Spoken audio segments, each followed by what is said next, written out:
أعوذ بالله السميع العليم من الشيطان الرجيم بسم الله الرحمن الرحيم الحمد لله رب العالمين وبه نستعين وصلى الله على سيدنا محمد وأطهر الطاهرين وعن الله دائم أجمعين. Toujours nous sommes dans les leçons sur l'imama, leçon sur l'imama qui va être très très long, et je ne sais pas combien il y aura de cours sur ce sujet. On va essayer vraiment d'aller profondément dans la connaissance de l'imam, chose qui est une des choses les plus importantes en période d'occultation de notre 12e imam.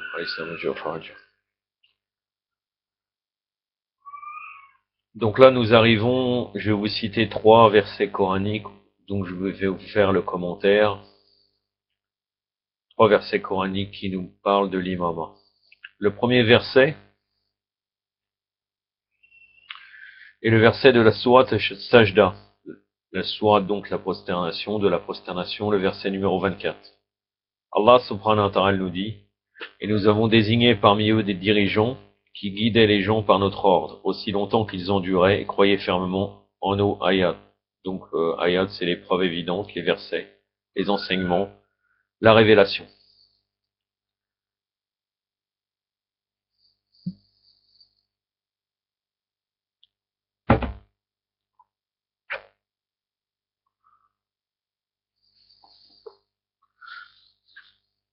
Le verset 24, donc c'est le verset en entier là, ce n'est pas au milieu du verset. أعوذ بالله السميع العليم من الشيطان الرجيم وجعلنا منهم أئمة يهدون بأمرنا لما صبروا وكانوا بحياتنا يوقنون صدق الله العلي العظيم.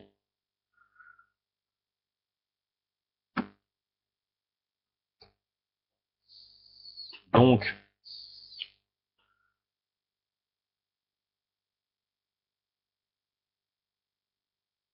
l'imama dans les 5 Corans, il a été décrit et défini dans ce verset. Le principe de l'imama, donc c'est l'endurance et la certitude envers les versets divins. D'après le verset où il est indiqué, en parlant des imams, qu'ils enduraient et croyaient fermement en nos ayats. Donc, la certitude, puisqu'ils croyaient fermement envers nos signes. Oui, ce que croire fermement, c'est donc avoir la certitude. Et endurer, qu'ils enduraient et croyaient fermement en nos signes. Et ces deux concepts, le fait de croire, d'endurer et de croire avec certitude, ça représente la perfection humaine la plus éminente et la plus exaltée, que l'imam doit posséder selon la perfection de son intellect et de sa raison qui se manifeste dans sa connaissance et sa certitude envers les versets divins. Et au point de vue de sa volonté, il doit être parvenu au rang de l'endurance et de la patience, tant aspiré qui se manifeste par sa préservation et son exemption de toutes les passions viles de l'âme, et par tout ce qui est détestable et déconseillé, selon le commandement d'Allah Azza wa Jalla. De même être parvenu à tout ce qui est aimé, désiré et voulu par Allah, et ces deux concepts représentent la connaissance et l'infaillibilité de l'imam.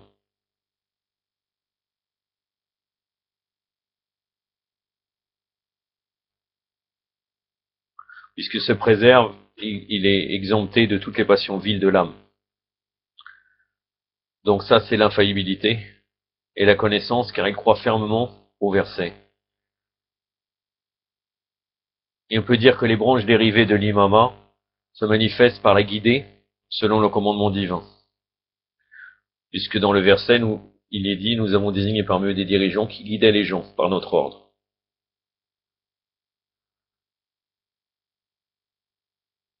Et donc ça affirme le fait que l'imam est une médiation, et la médiation entre le monde des humains et le monde des choses.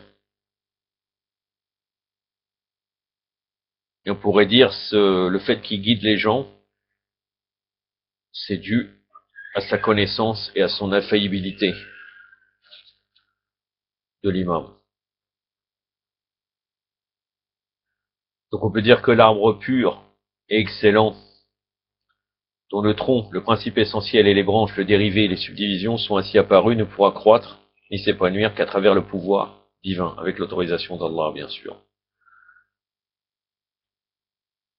Et c'est pour cela, donc, que le Saint-Coran, je vous rappelle le verset, et nous avons désigné parmi eux des dirigeants qui guidaient les gens par notre ordre, aussi longtemps qu'ils enduraient et croyaient fermement en nos ayats. Donc, la condition sine qua non pour guider les gens, c'est le fait qu'ils endurent et qu'ils croient qu'ils ont la certitude envers les signes d'Allah Azzawajal. Il y a un autre verset, donc la sourate Baqara, le verset 124, il est très connu, donc la sourate de la vache. Allah subhanahu wa ta'ala nous dit, et rappelle quand le Seigneur Ibrahim, Abraham alayhi salam, l'éprouva.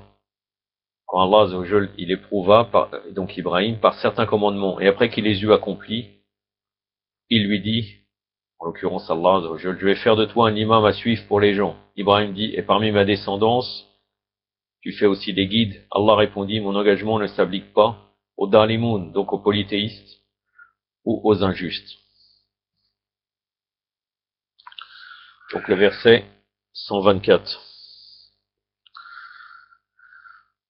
أعوذ بالله السميع العليم من الشيطان الرجيم وإذ ابتلى إبراهيم ربه بكلمات فأتمهن قال إني جعلك للناس إماما قال ومن ذريته قال لا ينال أرض للظالمين صدق الله العلي العظيم.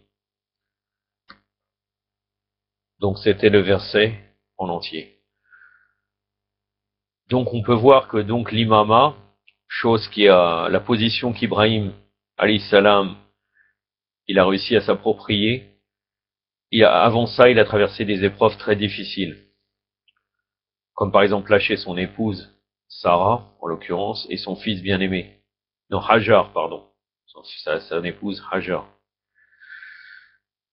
Et son fils bien-aimé, Ismaël, tout seul et solitaire, dans une région désertique, en l'occurrence, proche de la Mecque, qui n'avait même pas une terre fertile. C'était complètement désertique.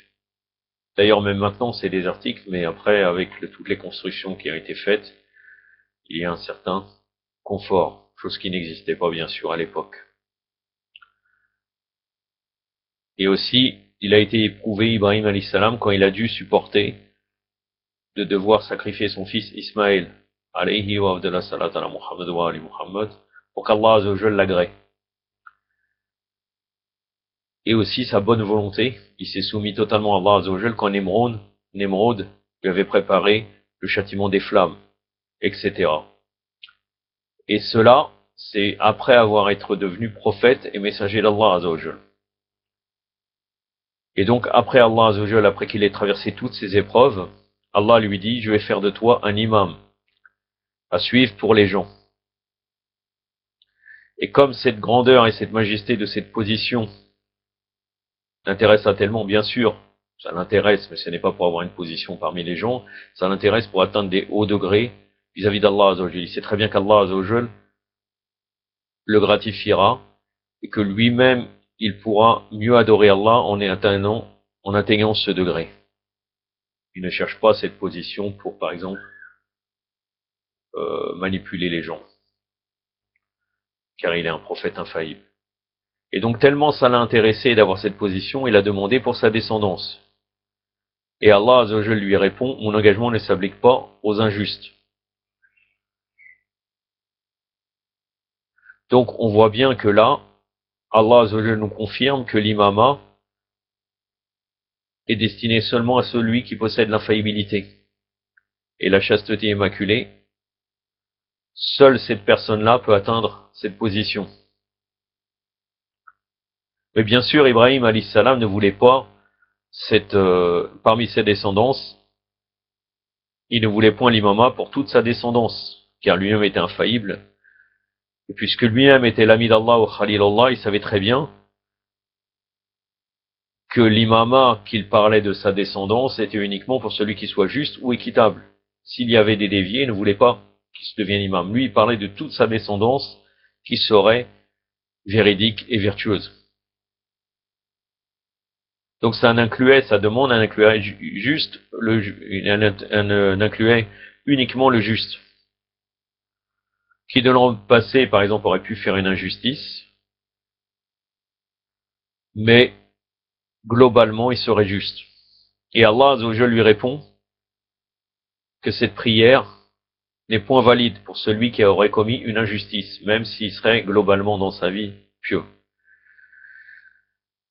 Et que l'imama, selon la raison humaine et les lois divines spécifiques, appartient uniquement à ceux qui possèdent la pureté absolue et l'infaillibilité.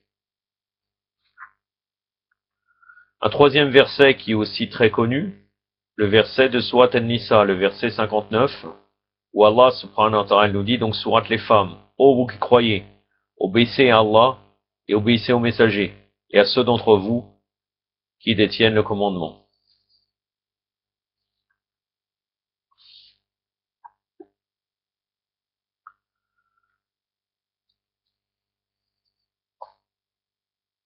Allahumma salli ala Muhammad wa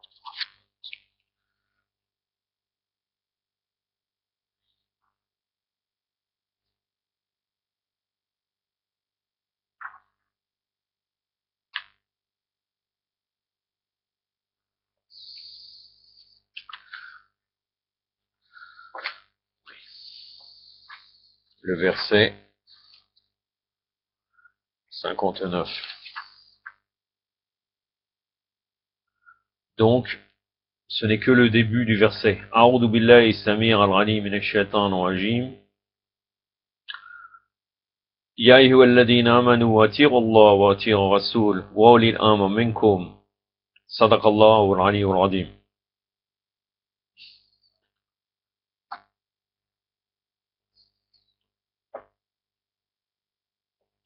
Donc à travers ce verset, en premier lieu, on doit obéir, bien sûr, à Allah Azzawajal.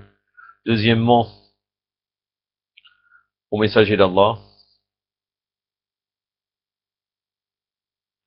Donc on voit que là, dans ce verset en premier, on dit obéir à Allah, et on revient encore, deuxième fois, de dire obéir pour le messager d'Allah. Cependant, il n'y a qu'un seul obéissez pour le prophète Mohammed sallallahu alayhi wa alayhi et à ceux qui détiennent le commandement. Cela démontre que la nécessité d'obéir aux dirigeants légitimes, c'est-à-dire ceux qui détiennent le commandement, est en harmonie avec l'obéissance qu'on se doit envers le messager d'Allah Azzawajal. Ce n'est pas séparé. Et donc ça prouve que cette chose-là provient d'une seule et unique vérité, le prophète Mohammed et ceux qui détiennent le commandement. Et que ça doit être exécuté inconditionnellement. Donc c'est ta'at al-mutlaqa, l'obéissance sans limite et sans aucune limite. Donc ça nécessite, si on obéit sans limite, que la présence de faillibilité chez le dirigeant légitime, donc celui qui détient le commandement.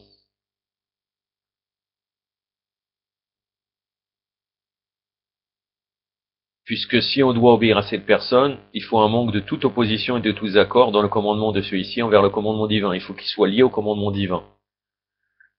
Pour que ça soit lui totalement à nous diriger pour la religion. Et comme le commandement d'un imam infaillible n'est jamais en contradiction et en opposition avec le commandement divin, par conséquent, les nécessités de son obéissance ne sont basées sur aucune condition ou stipulation. On doit l'obéir en toutes choses, comme on doit obéir envers le prophète sallallahu alayhi wa alayhi, en toutes choses.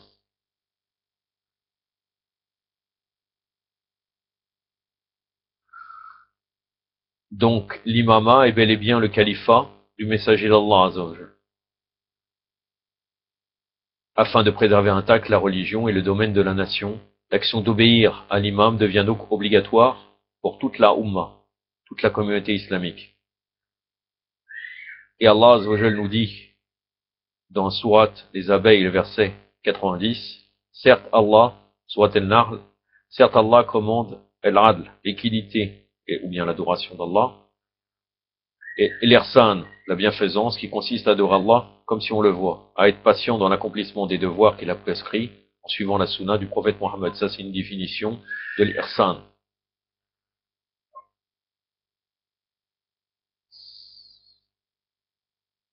Surat al-Nahl, donc le verset 90.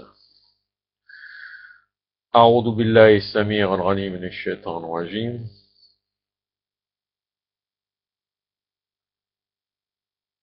إن الله يأمر بالعدل والإحسان. Et un autre verset, il ordonne le marouf, c'est-à-dire le convenable, on pourrait dire le pur monothéisme aussi, et il leur interdit le munkar. Le munkar, c'est les choses blâmables, détestables, le polythéisme, la mécréance, etc. Sourate Al-Araf, le verset 157.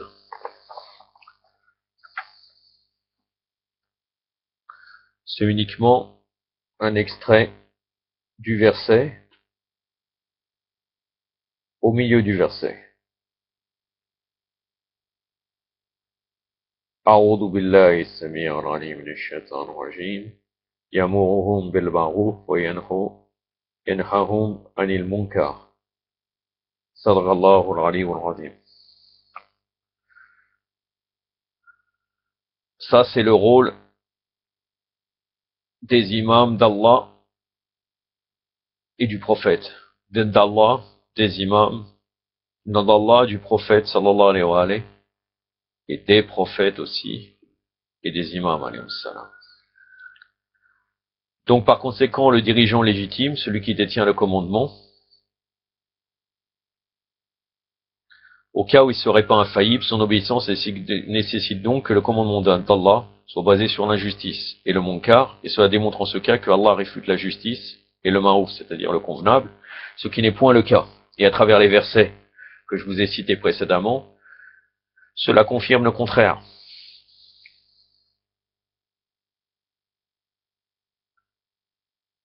Donc si le dirigeant légitime n'est pas juste et innocent, donc ce commandement sera contre le commandement d'Allah et celui du prophète. Et on a vu à travers le verset que je vous ai cité précédemment qui parle de l'obéissance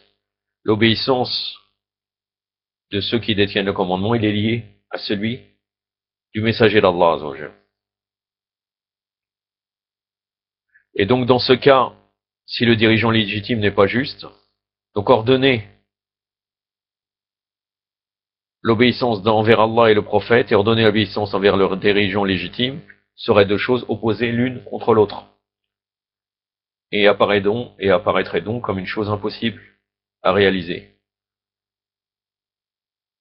Donc le fait de commander, qu'Allah nous commande à l'obéissance totale envers les dirigeants légitimes, prouve de leur part le manque de toute opposition et de tous les accords des commandements d'Allah et du prophète, sallallahu alayhi wa sallam. Et ceci témoigne clairement de l'infaillibilité du dirigeant légitime et donc l'élection d'un juste, innocent et infaillible, excepté par le connaisseur de l'invisible,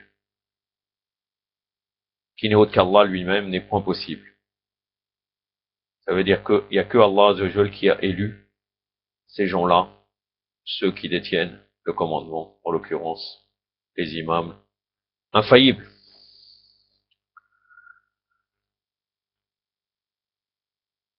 Inch'Allah, la prochaine fois, et là je pense qu'il y aura 2 parties, voire 3, nous citerons des hadiths reconnus par les mukhalifines et même par nous-mêmes qui prouvent l'imama. Pour terminer, comme précédemment, comme les leçons précédentes, je vous lis une petite histoire concernant la Ziyarat Ashura. Là, c'est une histoire, en l'occurrence, qui est assez longue. Je pense qu'elle prendrait une dizaine de minutes. Et machallah, les fruits sont très bien, la morale qu'il y a dedans est toujours bien, surtout pour se rapprocher de l'imam al-Hujja, l'islam Jafarja, puisque notre imam nous a conseillé 3 choses.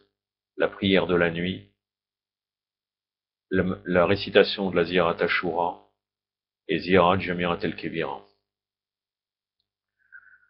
Je commence. Une femme arabe réfugiée, personne de grande respectabilité, raconte. Il m'était arrivé un très grave problème et mon existence était en danger. Je ne trouvais aucune solution et j'avais perdu tout espoir.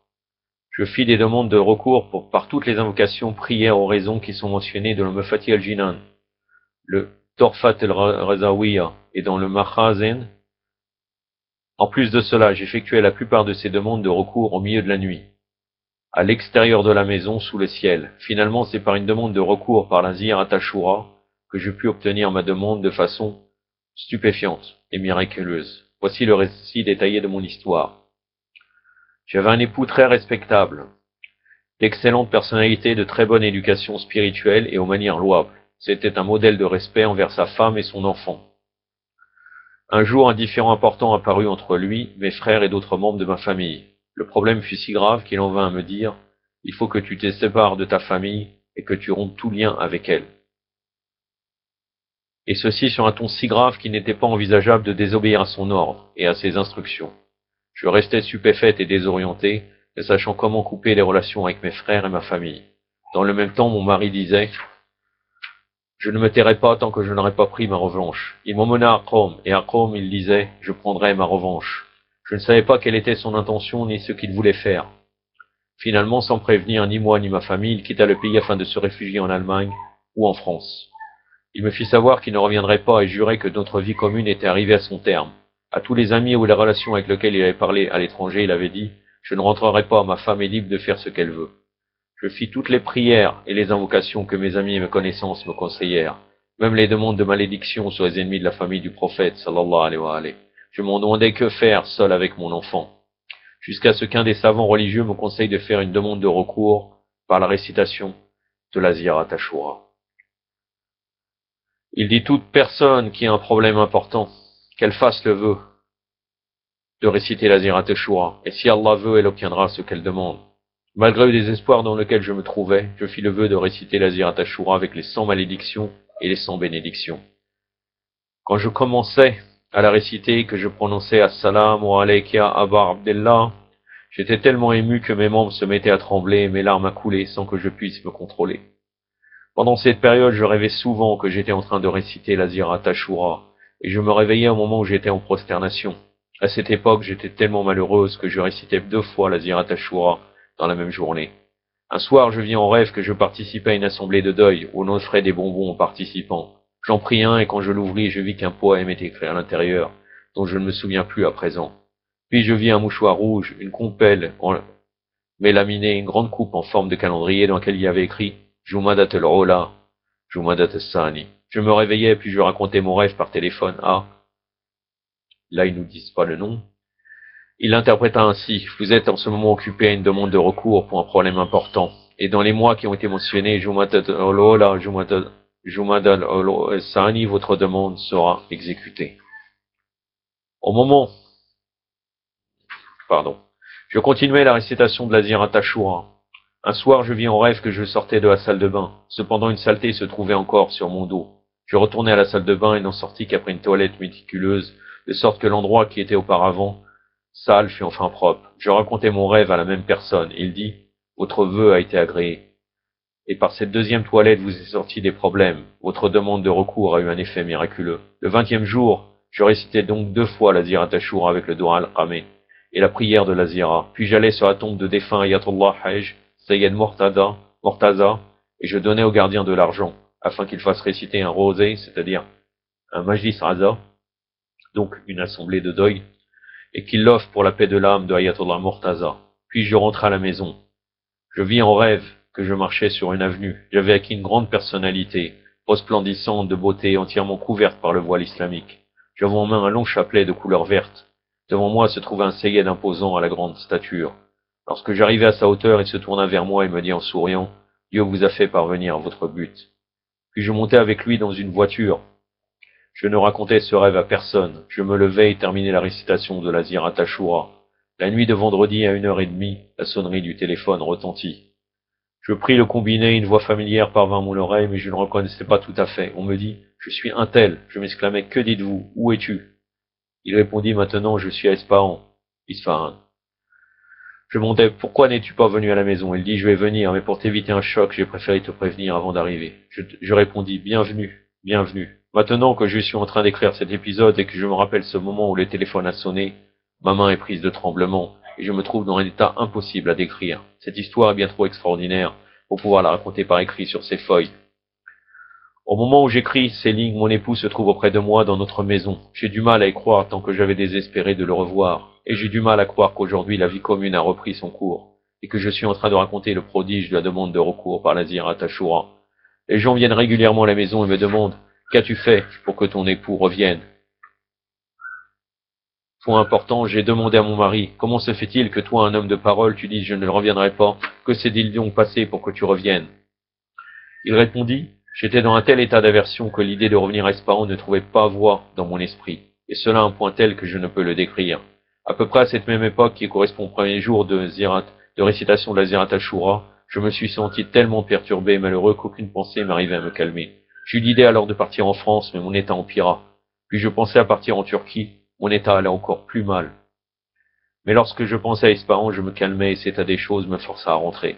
Ce qui est encore plus intéressant à noter est que le retour de mon mari correspond au mois de Jumada le Rollin et Jumada Sani, qui avait été mentionné dans le rêve. Ainsi, je fis le vœu de ne pas abandonner la visite à la tombe de ce cher défunt, cité plus haut, et tant que je serai vivant, de continuer à réciter la Ziyarat Ashura.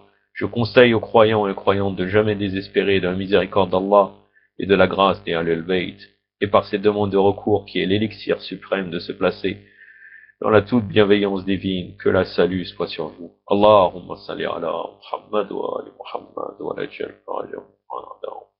Inch'Allah, qu'Allah nous donne le tawfiq pour réciter un maximum de fois le Ziyarat Ashura. بحق محمد وعلي الطاهرين يكتفي من هذا وصلى الله على سيدنا محمد وعلى الطاهرين والسلام عليكم ورحمة الله